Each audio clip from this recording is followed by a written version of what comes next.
الحمد لله نحمده ونستعينه ونستغفره ونؤمن به ونتوكل عليه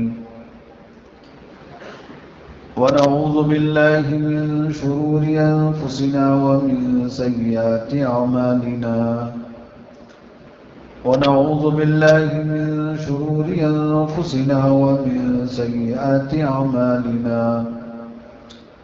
ونعوذ بالله من شرور أنفسنا ومن سيئات أعمالنا من يهده الله فلا مضل له ومن يضلله فلا هادي له ونشهد أن لا إله إلا الله وحده لا شريك له ونشهد أن سيدنا وسندنا ومولانا محمدا عبده ورسوله صلى الله تعالى عليه وعلى آله وبارك وسلم تسليما كثيرا كثيرا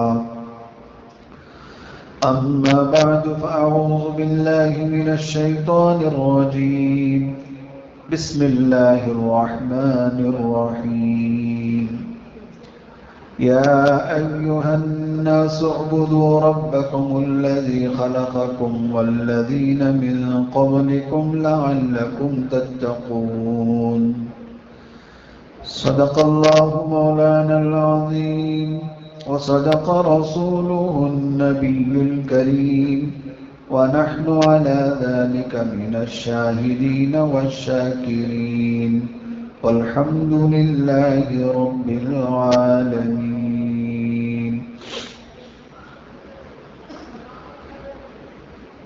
بزرگان محترم، حاضرین کرام،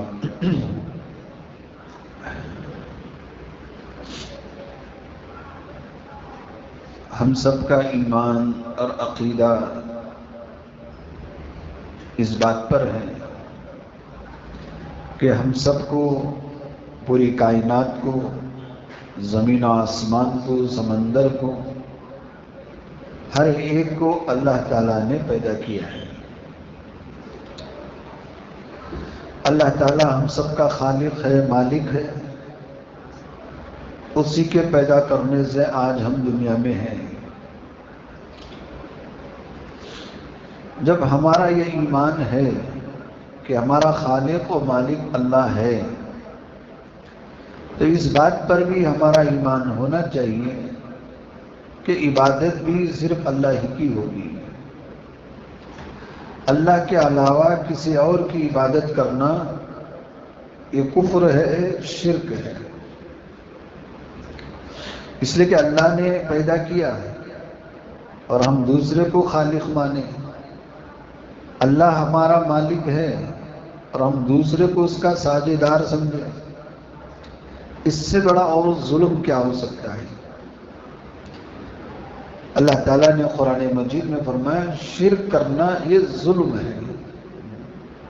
ان الشرک لظلم عظیم. شرک یعنی اللہ کے علاوہ کسی اور کو خالق ماننا، کسی اور کو ساجدار ماننا، کسی اور کو اس بات کے لائق سمجھنا کہ وہ بھی ہر جگہ رہتے ہیں، وہ بھی سب کچھ کرتے ہیں، ان کو بھی اختیار ہے، وہ بھی قادر ہیں. غیر خدا کو قادر ماننا یہ بھی شرک ہے. اور اللہ نے قرآن مجید میں فرمایا کہ اللہ چاہے تو تمام گناہوں کو معاف کر دیں گے لیکن شرک کو معاف نہیں کریں گے.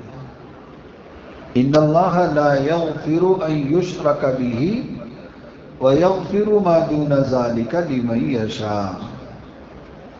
کہ اللہ چاہے، جس کو چاہے تمام گناہ بخش دے لیکن شرک کو نہیں بخشیں گے.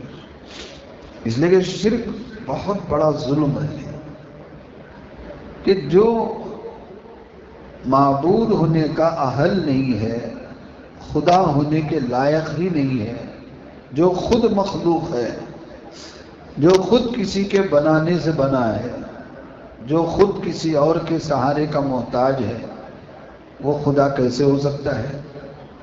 وہ ساجدار خدا کا کیسے بن سکتا ہے؟ اور لوگ بنا رہے ہیں تو یہ ظلم ہے۔ تو اللہ تعالیٰ کی بندگی، اللہ تعالیٰ کی عبادت، یہ ہم سب پر اللہ کا حق ہے، یہ ہم سب پر ذمہ داری ہے کہ ہم اللہ کی عبادت کریں، اللہ کی بندگی کریں۔ قرآن مجید میں اللہ نے فرمایا ہم نے انسانوں کو، جنات کو پیدا ہی اس لیے کیا کہ وہ میری بندگی کریں، میری عبادت کریں۔ وَمَا خَلَقْتُ الْجِنَّ وَالْإِنسَ إِلَّا لِيَعْبُدُونَ، کہ وہ میری عبادت کریں۔ جتنے رسول آئے، پیغمبر آئے، سب نے اپنی امت کو، اپنے قوموں کو اسی بات کی دعوت دی کہ اللہ کے علاوہ کوئی عبادت کے لائق نہیں ہے، خدا نہیں ہے، تم اس کی عبادت کرو۔ قرآن مجید میں اللہ نے پیغمبروں کا تذکرہ کیا، قوم عاد کا، قوم صالح سمود کا، کئی قوموں کا تذکرہ کیا، اور اس میں فرمایا ہم نے ان کے پاس جو پیغمبر بھیجے یہی پیغام دے کر بھیجا کہ اللہ کے علاوہ کوئی عبادت کے لائق نہیں، چنانچہ اس کی عبادت کرو۔ تو یہ اللہ کی عبادت کرنا، اللہ کی بندگی کرنا، یہ بندے پر اللہ کا حق ہے۔ حق کی جب بات آتی ہے تو سب بندوں کے ذہنوں میں یہی آتا ہے کہ ماں باپ کا حق ہے، بیوی کا حق ہے، اولاد کا حق ہے، بھائی کا حق ہے، پڑوسی کا حق ہے، سب کے حق یاد آتے ہیں۔ لیکن ایک اور حق ہے بندہ اور خدا کے درمیان، کہ میں بندہ ہوں، وہ میرا اللہ ہے جس نے مجھے پیدا کیا، تو اس خدا کا میرے اوپر کیا حق ہے، اس کے بارے میں کوئی سوچتا بھی نہیں کہ جس نے مجھے پیدا کیا اور وہی روٹی دے رہا ہے، وہی زندگی دے رہا ہے، یہ سانسیں جو چل رہی ہیں اسی کے چاہنے سے چل رہی ہے، میرے چاہنے سے نہیں۔ یہ جو سانس چل رہی ہے میرے بدن میں چل رہی ہے، لیکن میرے چاہنے سے نہیں۔ یہ کس کے چاہنے سے ہے؟ اللہ کے چاہنے سے۔ وہ جب چاہے اس سانس کو روک سکتا ہے، ابھی کے ابھی بھی روک سکتا ہے۔ یہ سانس کا چلنا یہ اللہ کے اختیار میں ہے، میرے اختیار میں نہیں۔ بندہ جب سوتا ہے تو اس کی روح اللہ کے پاس جاتی ہے، پھر جب صبح ہوتی ہے تو اللہ کا حکم ہوتا ہے تو وہ روح واپس آتی ہے، اللہ کا حکم نہیں ہوتا تو وہ روح واپس نہیں آتی۔ کتنے لوگ ہیں سوئے تو سو کے ہی رہ گئے، دوبارہ نہیں اٹھے، بیدار نہیں ہوئے۔ کیوں نہیں ہوئے؟ اللہ نے ان کی روحوں کو واپس نہیں کیا۔ تو اللہ کا حکم ہوتا ہے تو ہم جی اٹھتے ہیں، جاگتے ہیں، اور اللہ کا حکم ہوتا ہے تو ہم مر جاتے ہیں۔ تو یہ سانسیں جس کا مدار ہے ہماری زندگی پر، یہ سانسیں ہیں تو زندگی ہے، یہ سانس نہیں تو زندگی بھی نہیں۔ تو دیکھو انسان کتنا کمزور ہے، انسان بہت کمزور ہے، اس کی زندگی پوری کی پوری اٹکی ہوئی ہے سانس کے جانے اور آنے میں، سانس کا جانا اور سانس کا آنا۔ حضرت شیخ سعدی رحمۃ اللہ علیہ فرماتے ہیں یہ جو اللہ کی جو سائنس کی نعمت ہے نا، یہ نعمت ایک نہیں ہے، دو ہے۔ ایک نعمت نہیں ہے سائنس میں، دو نعمت ہے۔ کیسے؟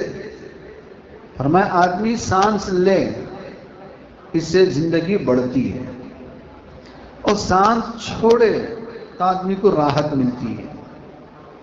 سانس چھوڑ لیا، دوبارہ سانس نہیں لیا تو بھی زندگی ختم، اور سانس لے لیا اور سانس نہیں چھوڑا تو بھی زندگی ختم۔ تو سانس کا لینا ایک نعمت ہے اور سانس کا چھوڑنا ایک نعمت ہے۔ سانس لے لیا تو زندگی آگے بڑھی، سانس چھوڑ دیا تو زندگی میں راحت ملی، آرام ملا، سکھ ملا۔ تو شیخ سعدی رحمۃ اللہ علیہ فرماتے ہیں کہ یہ نعمت، دو نعمت ہے اس کے اندر۔ اور ہر نعمت پر ایک شکر واجب ہے. تو سانس پر کتنے شکر واجب ہیں؟ 2 شکر واجب ہیں. اب یہ بتاؤ میں روزانہ کتنی بار سانس لیتا ہوں، سانس چھوڑتا ہوں، اور ہر سانس پر 2 شکر واجب ہے. اسی کا اگر اللہ ہم سے حساب لے لیں تو ہمارے پاس کچھ بھی نہیں رہے گا، صرف سانس کا. کیوں؟ ایک سانس پر 2 نعمت ہے، اور ایک نعمت پر 2 شکر واجب ہو رہا ہے سانس پر. تو فرض کیجئے ایک دن میں اگر انسان 1000 بار سانس لے تو 2000 شکر واجب ہے. 2 شکر. تو 2 شکر واجب، 2000 شکر وہ کہاں سے پورا کرے گا؟ اللہ نے اس کا حساب نہیں رکھا، اللہ نے معاف کر دیا. ایسے کتنی اللہ کی نعمتیں ہیں جو ہمارے پاس بن گنے مل رہی ہیں، ان گنت ہیں، ہم گن بھی نہیں سکتے.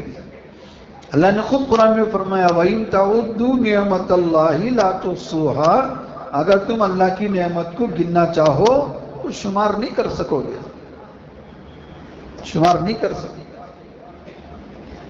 چلو ایسا کرو، روزانہ اپنی سانس سے گن لو، بس دوسری نعمتیں چھوڑ دو. صرف سانس سے گنو کہ آج کا دن میں نے کتنی سانسیں لی، اور لکھ لو ڈیری میں کہ آج کی تاریخ میں 20 تاریخ جمعہ کا دن میں نے آج 24 گھنٹے میں اتنی سانسیں لی ہیں. مشکل ہے، نہیں لکھ سکتے. یہ اللہ کی نعمت ہے جو بغیر گنے اللہ ہم پر دے رہے ہیں. کوئی آدمی 100 روپے دے دیتا ہے تو اس کا حساب بڑھتا جاتا ہے. ایک دن پر 1 روپے کر لو تو مہینے کے 30 روپے جی، اور سال کے 360 روپے، 360 365 روپے، وہ حساب بڑھتا جائے گا. لیکن اللہ قربان جائیں کہ اللہ نے ہماری سانسوں تک کا حساب نہیں لیا ہم سے. اگر سانسوں کا حساب لے لے تو ہم بغیر حساب کتاب کے جہنم میں جائیں گے. کیوں؟ ناشکری ہے ہماری، ناشکری ہماری زیادہ ہے. جو سانسیں اللہ ہمیں دے رہا ہے ان سانسوں کے بل پر ہم کیا کر رہے ہیں؟ ٹی وی دیکھ رہے ہیں، سنیما دیکھ رہے ہیں، ناچ گانے دیکھ رہے ہیں، بے حیائی دیکھ رہے ہیں، شراب نوشی کر رہے ہیں، زناکاری کر رہے ہیں، بدکاری کر رہے ہیں، جھوٹ بول رہے ہیں، دھوکہ دے رہے ہیں. کیسے کیسے گناہ. اور میں یہ ایسے گناہ گنا رہا ہوں کوئی آدمی بول ہی نہیں سکتا کہ میں نے زندگی میں کبھی یہ گناہ نہیں کیا ہے. سنیما دیکھنا، ٹی وی دیکھنا، ناچ گانے دیکھنا، نامحرم کو دیکھنا، جی یہ ایسے گناہ ہیں کوئی آدمی کھڑے ہو کے نہیں بول سکتا یہ گناہ میں نے نہیں کیے. اور جھوٹ یہ تو ہر آدمی کی زندگی کا ایک جز بن گیا ہے. جھوٹ نہیں تو زندگی نہیں. ہو سکتا ہے کہ آدمی بغیر پانی کی زندگی گزار لیا ہو سکتا ہے بغیر روٹی کے آدمی زندگی گزار لیا ہو، لیکن کوئی یہ نہیں بول سکتا کہ میں نے آج بغیر جھوٹ کے گزارا کیا ہے. اتنا جھوٹ ہے روزانہ. تو ہمارے گناہوں کی بھی کوئی گنتی نہیں اور اللہ کی نعمتوں کی بھی کوئی گنتی نہیں. ہم اتنے گناہ کر رہے ہیں اور اللہ کی اتنی نعمتوں سے ہم فائدہ اٹھا رہے ہیں. اور جب اللہ تعالی ہم پر اتنی نعمتوں کی بارشیں کر رہا ہے تو ہم پر اللہ کا کوئی نہ کوئی حق ضرور ہوگا نا. ماں باپ حق جتاتے ہیں، اولاد حق جتاتی ہے، بھائی حق جتاتا ہے کہ میں نے تیرے اوپر اتنے احسانات کیے، تجھ پر حق ہے کہ تو میرا ساتھ دے، میری مدد کرے. حق جتاتے ہیں کہ نہیں جتاتے؟ اب اللہ نے ہم پر اتنے انعامات کیے ہیں، کیا بندوں پر اللہ کا کوئی حق نہیں ہے؟ ہے، ضرور ہے. اس نے کیا مانگا؟ بس اس نے مانگا تو بس اللہ نے اپنی بندگی مانگی، میری عبادت کرو، یہ حق ہے. ایک کام کرنے کا ہے، ایک کام نہیں کرنے کا ہے. مشہور حدیث ہے حضرت معاذ رضی اللہ تعالیٰ عنہ سے رسول اللہ صلی اللہ علیہ وآلہ وسلم نے پوچھا، معاذ تم جانتے ہو کہ اللہ کا بندوں پر اور بندوں کا اللہ پر کیا حق ہے؟ اللہ کا بندوں پر کیا حق ہے اور بندوں کا اللہ پر کیا حق ہے؟ ما حق اللہ علی العباد؟ تو معاذ رضی اللہ تعالیٰ عنہ نے فرمایا، یا رسول اللہ صلی اللہ علیہ وآلہ وسلم آپ بھی بتا دیجئے کہ بندوں پر اللہ کا کیا حق ہے اور اللہ پر بندوں کا کیا حق ہے یہ بھی بتا دیجئے۔ تو رسول اللہ صلی اللہ علیہ وآلہ وسلم نے فرمایا، بندوں پر اللہ کا حق یہ ہے کہ وہ اللہ کی عبادت کرے، یہ کام کرنے کا، اور آگے فرمایا اللہ کے ساتھ کسی کو شریک نہ کرے، یہ نہیں کرنے کا۔ ایک کام کرنے کا ہے، کیا ہے؟ اللہ کی بندگی کرے، اور ایک کام نہیں کرنے کا، وہ کیا ہے؟ اللہ کے ساتھ کسی کو شریک نہ کرے، کسی کو بھی اللہ کے برابر کا درجہ نہ دے، کسی کو بھی اللہ کے ذات میں، اللہ کے صفات میں برابری کا درجہ نہ دے۔ اللہ ذات میں بھی اکیلا ہے، اللہ تعالیٰ صفات میں بھی اکیلا ہے۔ اللہ کی جتنی صفتیں ہیں ان صفتوں میں بندوں میں سے کوئی اس کے برابر نہیں ہے، کوئی اس کے مثل نہیں ہے، کہ وہ اللہ کی خاص صفت ہے۔ مثال کے طور پر اللہ کی ایک صفت ہے قادر ہونا۔ اللہ نے قرآن میں خود فرمایا، ان اللہ علی کل شیء قدیر، اللہ تعالیٰ ہر چیز پر قدرت رکھتے ہیں۔ تو یہ جو قادر ہے یہ صرف اللہ کی صفت ہے، اللہ کے علاوہ کسی اور کی صفت نہیں ہے، نہ نبی کی ہے، نہ ولی کی ہے، نہ صحابی کی ہے، نہ کسی اور کی ہے۔ بندوں میں سے کوئی قادر نہیں ہے، قادر صرف ایک ذات ہے، وہ اللہ تعالیٰ کی ذات ہے۔ اسی طرح معبود ہونا، یعنی کسی کے سامنے سجدہ کرنا، کسی کے لیے نماز پڑھنا ہو، کسی کے لیے عبادت کرنا ہو، تو وہ صرف اور صرف اللہ کی ذات ہے۔ اللہ کے علاوہ کسی اور کے لیے سجدہ کرنا جائز نہیں اسلام میں، کسی اور کے لیے سجدہ حرام ہے، چاہے وہ زندے ہوں چاہے وہ قبروں میں ہوں۔ کسی اور کے لیے سجدہ کرنا یہ شرک ہے۔ کیوں؟ سجدہ صرف اللہ کے لیے ہے۔ پچھلی شریعتوں میں سجدے کرتے تھے لوگ عظمت کے لیے، سلام کے لیے، پھر اللہ کے نبی صلی اللہ علیہ وآلہ وسلم نے اپنی شریعت میں اس کو بھی منع کر دیا۔ جیسے آج ہم لوگ سلام کرتے ہیں، مصافحہ کرتے ہیں، گلے ملتے ہیں، یہ ایک دوسرے کا کیا تھا؟ یہ احترام تھا، اکرام تھا، ایک سلام تھا۔ تو اس زمانے میں بڑے لوگوں کو لوگ سجدہ کرتے تھے احترام میں، عظمت میں، اسے سجدہ تعظیمی کہتے ہیں، سجدہ تعبدی نہیں، بندگی والا سجدہ نہیں ہے، سلام والا سجدہ تھا۔ وہ شریعتوں میں جائز تھا۔ جیسے آپ نے سنا کہ حضرت یوسف علیہ السلام کے سامنے یعقوب علیہ السلام اور یوسف علیہ السلام کی والدہ اور 11 کے 11 بھائیوں نے سجدہ کیا، یہ مشہور واقعہ ہے۔ تو وہ جو سجدہ تھا وہ سجدہ تکریمی تھا، تعظیمی تھا، بندگی والا سجدہ نہیں تھا، اور وہ شریعت میں جائز تھا۔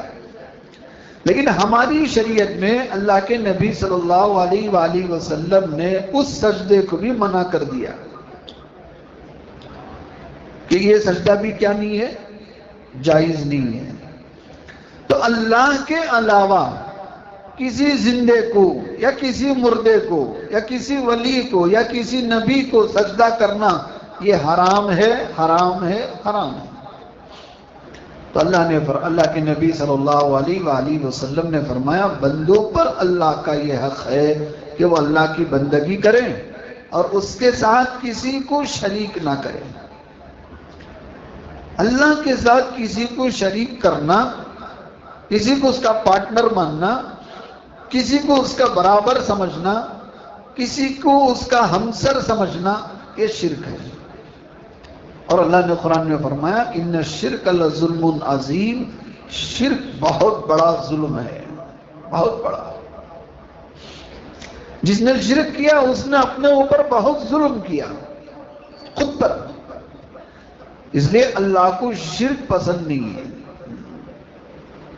تو بندگی کا یہ حق ہے کہ ہم اللہ کی عبادت کریں۔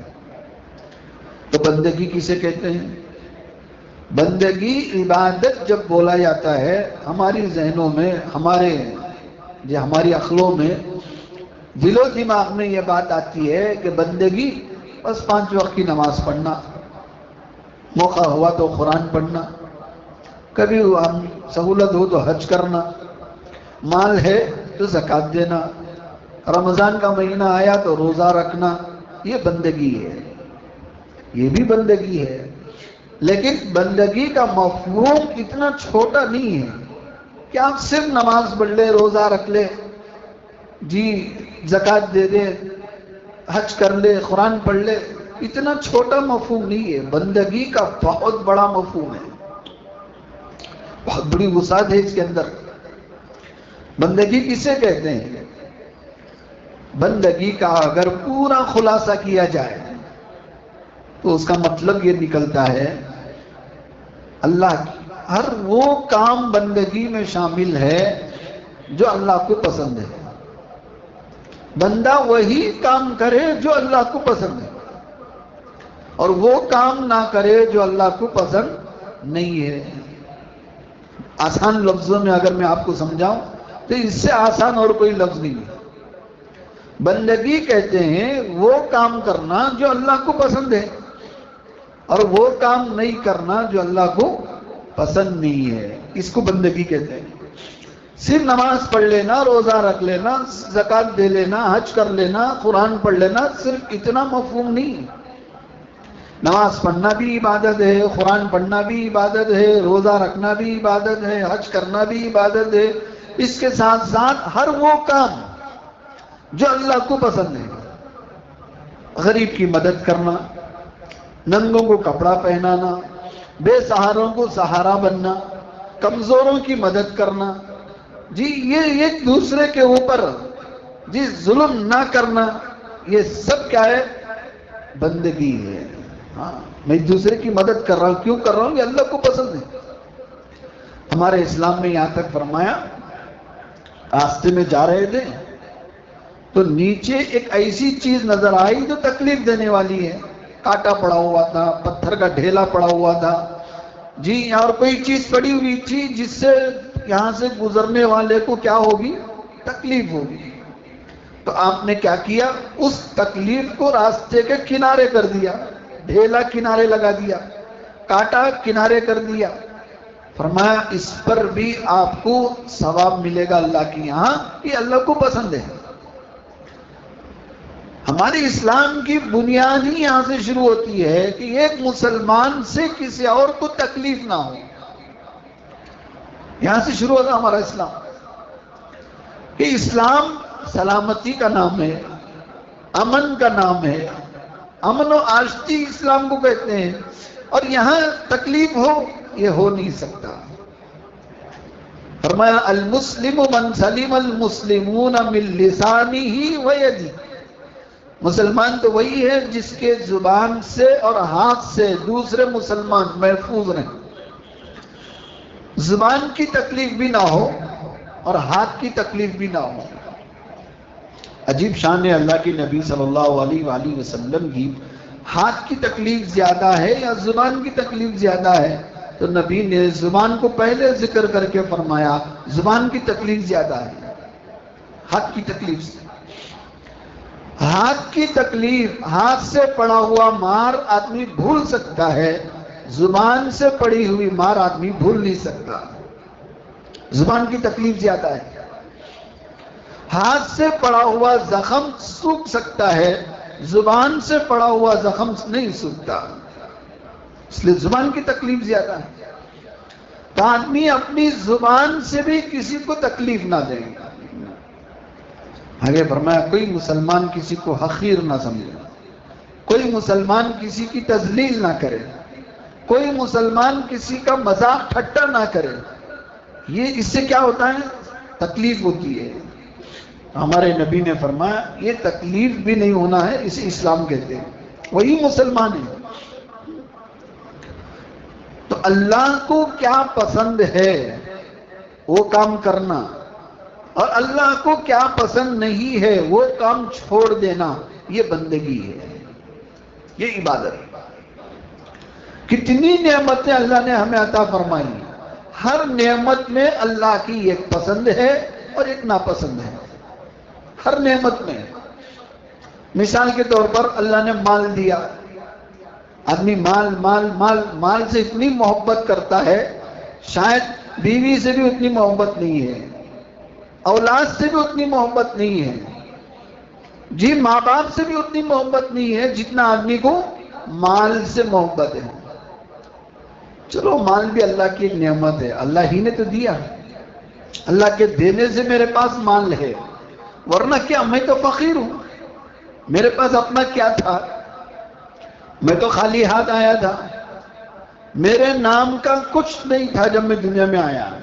میرے اپنے کپڑے نہیں تھے، میرا اپنا مکان نہیں تھا، میری اپنی گاڑی نہیں تھی، کچھ نہیں تھا جب میں دنیا میں آیا. اور میں اتنا بے بس تھا کہ میں اپنا پاخانہ بھی صاف نہیں کر سکتا تھا. میں اتنا بے بس تھا کہ میں اپنی روٹی بھی نہیں بنا سکتا تھا. میں اتنا بے بس تھا، عاجز تھا، بے سہارا تھا کہ میں اپنے کپڑے بھی نہیں دھو سکتا تھا. مجھے اتنی تمیز نہیں تھی کہ پیشاب کہاں کرنا ہے. میں تو بستر میں کر لیتا تھا، نرم نرم گدوں میں کر لیتا تھا.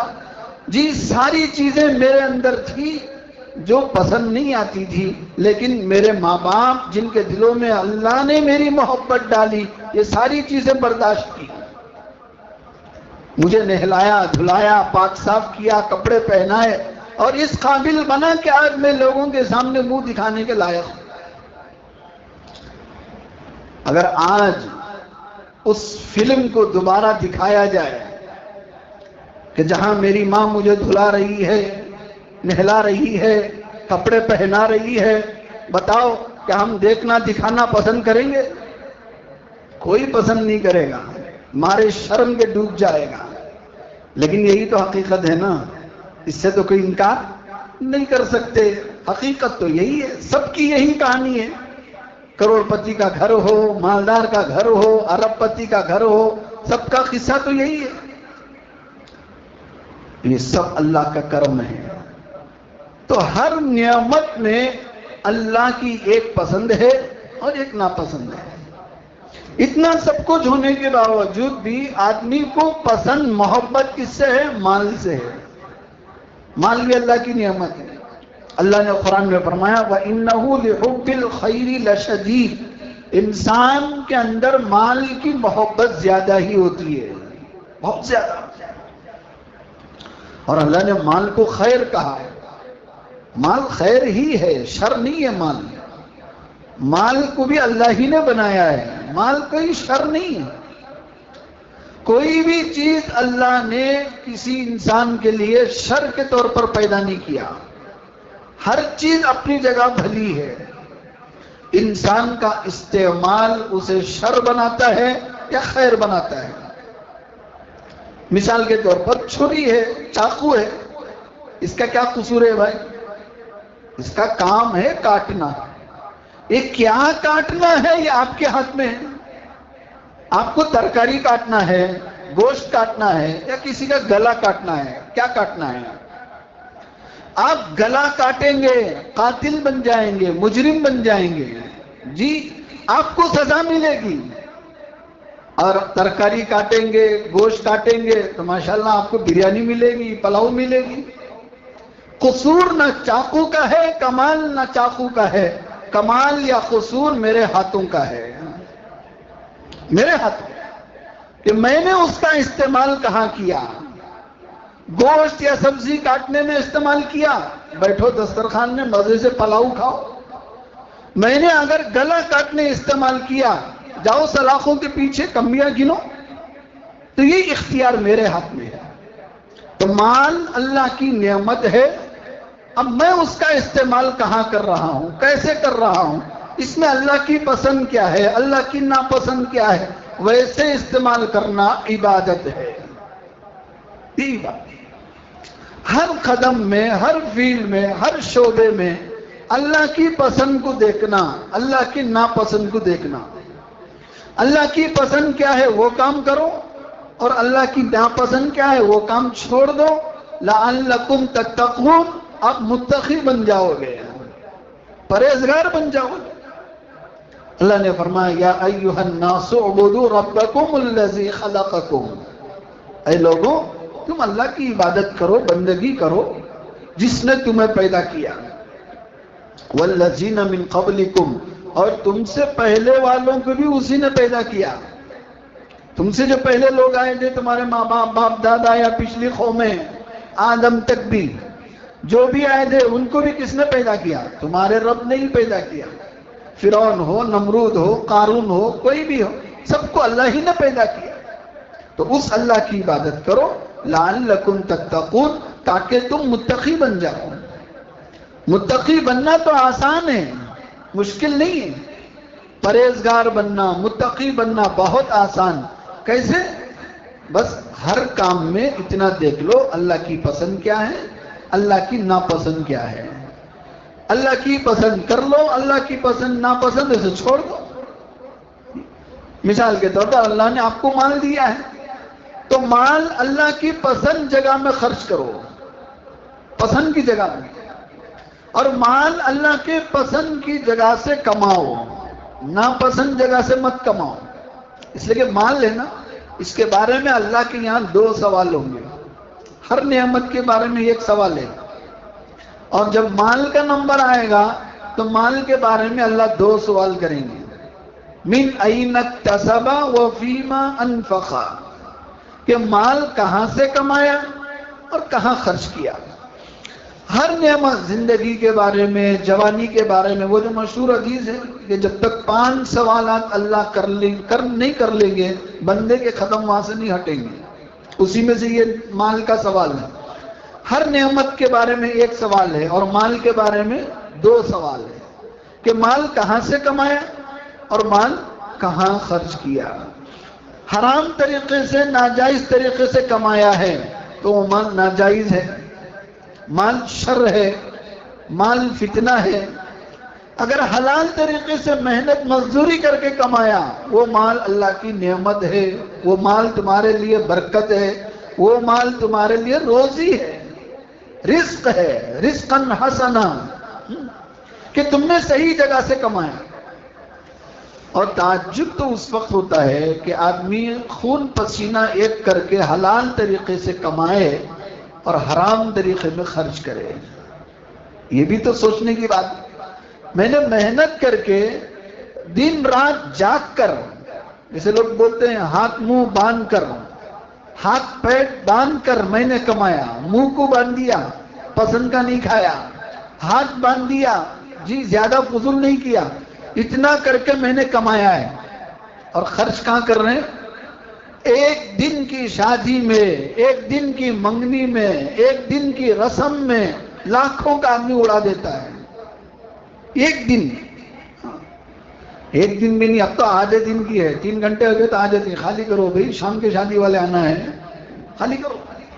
آدھے دن کی شادی، آدھے دن کی منگنی، آدھے دن کی رسم کے لیے آدمی لاکھوں اڑا دیتا ہے. وہ لاکھ جو اس نے خون پسینہ ایک کر کے کمایا تھا. تو دونوں کا حساب دینا ہے، کہاں سے کمایا اور کہاں خرچ کیا. تو ہر چیز میں میرے بھائیوں اللہ کی پسند ہے، اللہ کی ناپسند ہے. یہ جانو پہلے کہ مال کمانے میں اللہ کی پسند کیا ہے، مال خرچ کرنے میں اللہ کی پسند کیا ہے، اس کے مطابق کام کرو. یہ بندگی ہے. صرف مسجد کی 4 دیواری میں ماتھا ٹیکنے کا نام بندگی نہیں ہے. مسجد کے باہر بھی بندگی ہے، دکان میں بھی بندگی ہے، مکان میں بھی بندگی ہے، ہر جگہ خوشی غم میں بھی بندگی ہے. کہ ہر کام میں اللہ کی پسند کو لے لو، اللہ کی ناپسند کو چھوڑ دو. آپ اللہ کے بندے بن جائیں گے، متقی بن جائیں گے. کتنا آسان ہے.